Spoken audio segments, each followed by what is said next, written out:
All right, joining me now is See's Candies CEO, Pat Egan. Pat, good to see you on the floor of the Berkshire Hathaway annual meeting. How do you spend your time at an event like this? Well, for me, it's kind of old home week. I've been had the fortune of being part of the Berkshire Hathaway family for, I don't know, 15, 16 years or so, and enjoy seeing some old friends.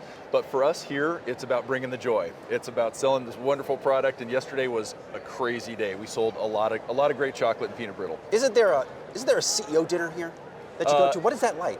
Well, there are a few dinners, so different gatherings, and I happened to go to one last night that was just really inspiring, a lot of fun, and got to hear Charlie share some great wisdom as he always does, and see some old friends as well. Interesting. It was, I think I talked to Amex CEO Stephen Square, of course a Berkshire-owned company. Yes. And he's like, it was intimidating the first time I met Warren Buffett. Do you still feel that some way?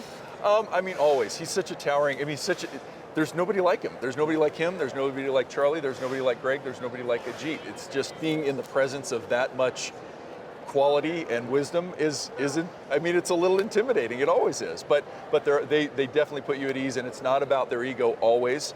It's just their accomplishments and being a part of that. It's pretty amazing. So tell us about the business of See's Candies. How many stores do you have open, and how's the business doing?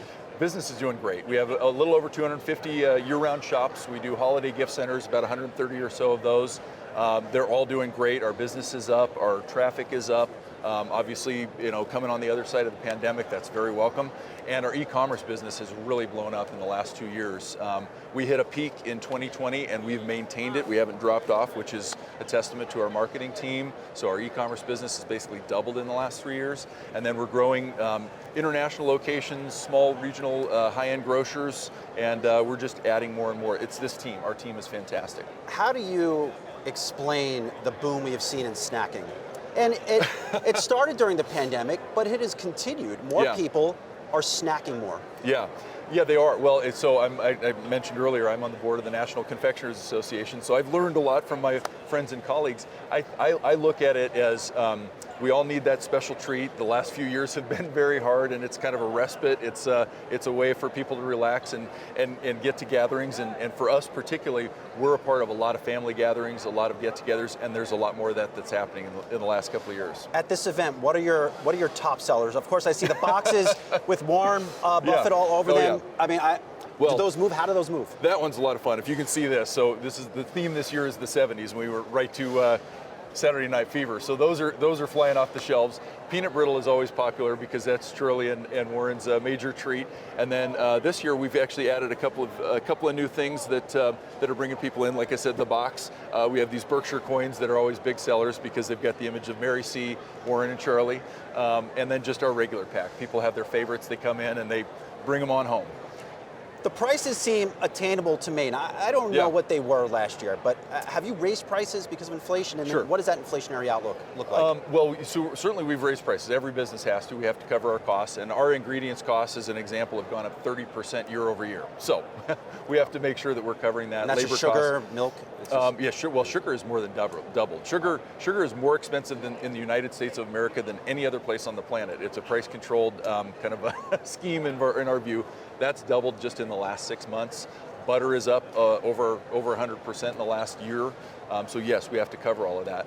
I believe that we're actually, I hope, at the peak of that. I do see stocks starting to build a little bit more, so we have a better buying opportunity for a lot of our wonderful ingredients.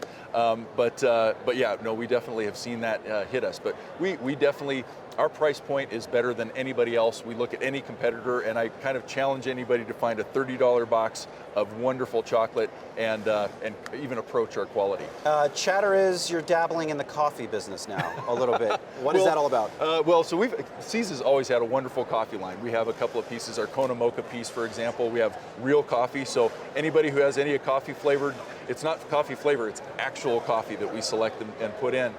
And about 3 years ago, we actually reached out to Pete's Coffee and said, we want to make a chocolate-covered coffee bean with our chocolate and your signature beans. So we have a Brazilian Arabica medium roast that is just the perfect blend with our dark chocolate, and they fly off the shelves. We actually sold out of those yesterday.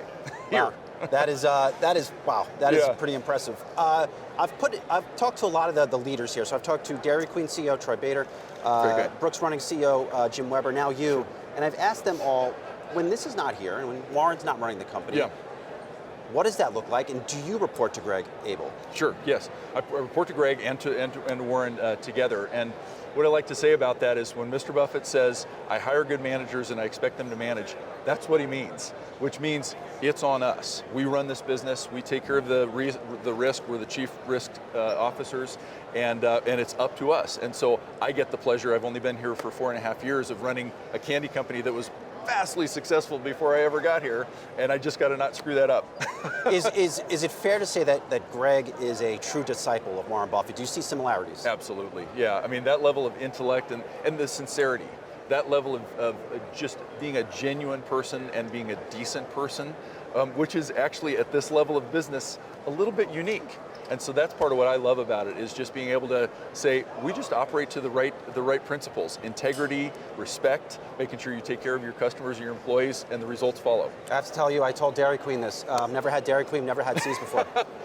You're going to grow as an individual, Brian. We're going to get you some of the best chocolate you can find any place. I need to grow. My mom has been telling me that for the past decade. We'll leave it there. Pat Egan, enjoy the rest of this conference. Listen to your mom. No, that's true. Thank you so much. I appreciate it. Thank you, Brian.